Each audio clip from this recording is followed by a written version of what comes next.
भाइयों, मैं संदीप कुमार आपको एक सच्चाई से अवगत कराना चाहता हूं। और सच्चाई की कीमत बहुत बड़ी होती है, उसके लिए आहुति मैं पहले ही अपनी डाल रहा हूं। भाई भगत सिंह ने भी अपना त्याग कराया था, भगत सिंह ने भी अपना जीवन खत्म करना पड़ा जब यू देश जाग गया था। और आज यू देश जब जागेगा जब हम सच्चाई की राह पर कुर्बान होंगे, जब यू देश जागेगा। नहीं इतने यू देश जागे नहीं। एक भ्रष्ट पुलिस अफसर है जिसने सदर थाना मर्डर में इसने पैसे लिए, इसने राव इंद्रजीत को निकालने के लिए 50 करोड़ की डील कर रखी थी।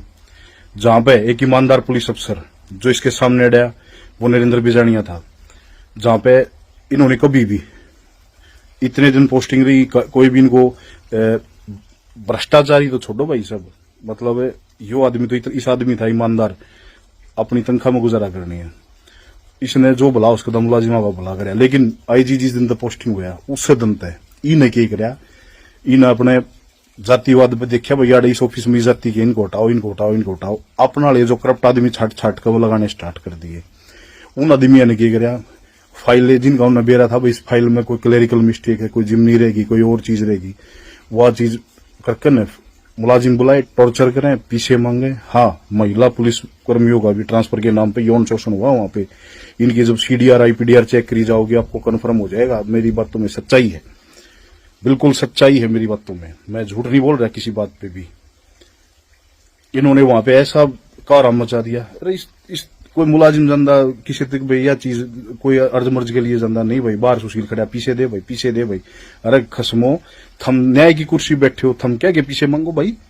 एक आदमी पहले व्यापारी वर्ग एक बनिया है, बेचारा परेशान है, वो उसने पहले गुंडे जान तमाड़ की धमकी दे रही है, उसने बोला आगे नर थामो टॉर्चर करने लग रहे हो भाई।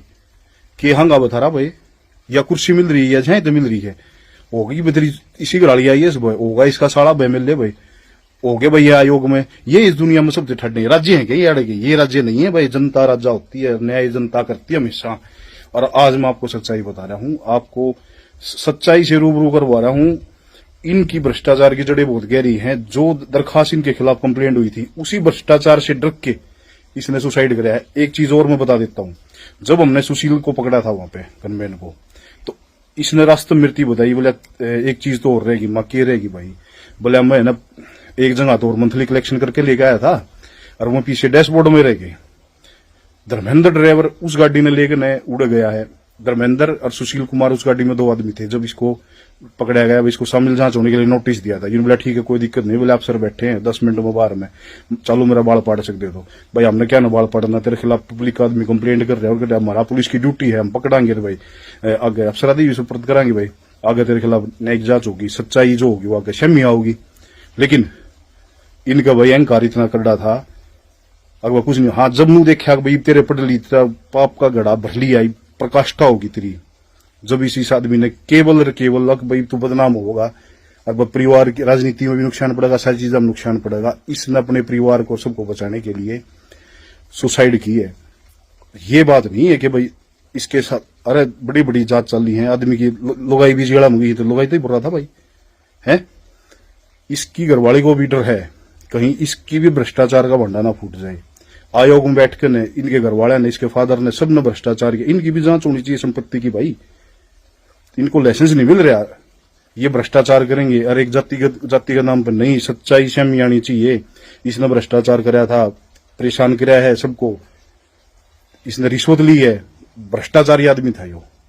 और मैं कति सच्चाई कह रहा हूं, जो पैसे टीएचसी वहां से सुनरिया टीएचसी ने इसको ले आके दिए हैं सुशील को, वो पैसे इसके पास पहुंचे हैं। इसका डैशबोर्ड, गाड़ी के डैशबोर्ड में पैसे थे, वो पैसे इसकी लड़की ने लिए हैं। यू पैसे तो नूट गया, कहीं पीछे बिरा लग गया जब इसने सुसाइड करी है। मेरी बात सच्चाई है। और भाई मैं अपनी आहुति दे रहा हूं इस चीज पे, क्योंकि मन बेरा पट गया कौम में, और हमारी देश की जनता आहुति पे जग गए भाई।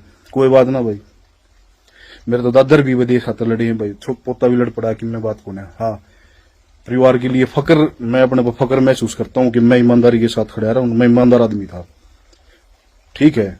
अगर मैं ईमानदार नहीं होता तो मेरा बैंक के वो करवा के देख लो मेरे सिर पर कर्जा से, ठीक है। इसी कोई बात को ना, लेकिन हिम्मत है, वो अपने बच्चे ने पढ़ाने लग रहा हूँ, सारी चीज करने लग रहा हूँ, मैं सक्षम हूँ, एक जमींदार का बेटा हूँ। लेकिन मैं यूं नहीं भ्रष्टाचारी हूँ। मैं भाई मैं भगत सिंह का फैन हूँ और भगत सिंह पर गाइस हूँ। मैं डरूंगा ना किसी बात से, मैं मेरे हर एक चीज सामना करूंगा। लेकिन आज पब्लिक को जगाने के लिए, देश को जगाने के लिए ये जरूरी हो गया है। अब इस सच्चाई की लड़ाई में पहली आवती में, अरे इतना ईमानदार आदमी रहे जो डीजीपी रहे, अरे या ये लोग भी, अरे ये जो काले को हुए बैठे हैं, ये केवल इसलिए अगर यो चला जा रहा हम फिर खुली मलाई खावा, कति खुली मलाई खावा। अरे क्यों देश की बहन को डर लाग रहे हो है? यो देश वो भगत सिंह वर्गे कुर्बान होकर चले गए नू, इस बात खातर के हम याडा नू करियो, जाति का जहर घोड़ियो। आज उन जो जिंदे होंगे तो शर्म आंदी, हम किन आदमी खातर लड़ गए हैं? किन आदमी खातर लड़ गए? पूर्ण कुमार वर्गे आदमी खातर, इसी घराड़ी खातर जो भ्रष्टाचारी है, जो आयोग में बैठे हैं, इसके रिश्तेदार, वो सारे केवल इसी चीज का प्रेशर और जातिगत रंग देने की कोशिश लिए कर रहे हैं। क्योंकि ये भ्रष्टाचार की जो, देखो उस परिवार को, एक व्यापारी आदमी है, जुर्म के खिलाफ उन्हें लड़ने की साहस करे है, उसको दबाया जा रहा है, उसको दबाया जा रहा है। उसकी सच्चाई को कोई नहीं सामने लाना चाह रहा। ये इसको दाह संस्कार नहीं करना होगा, ना पॉलिटिक्स में बनाकर ना बहुत बड़ी सच्चाई सामने आने से रोकी जा रही है। लेकिन मैं ऐसा नहीं होने दूंगा भाई, बिल्कुल सच्चाई सामने आनी चाहिए। इन्हें गलत कर रखा है, गलत का फल इनको मिलेगा भाई। इसी बात के साथ अलविदा है दोस्तों, अगला जन्म भी आऊंगे जब भी ये लड़ाई लड़ाएंगे भाई।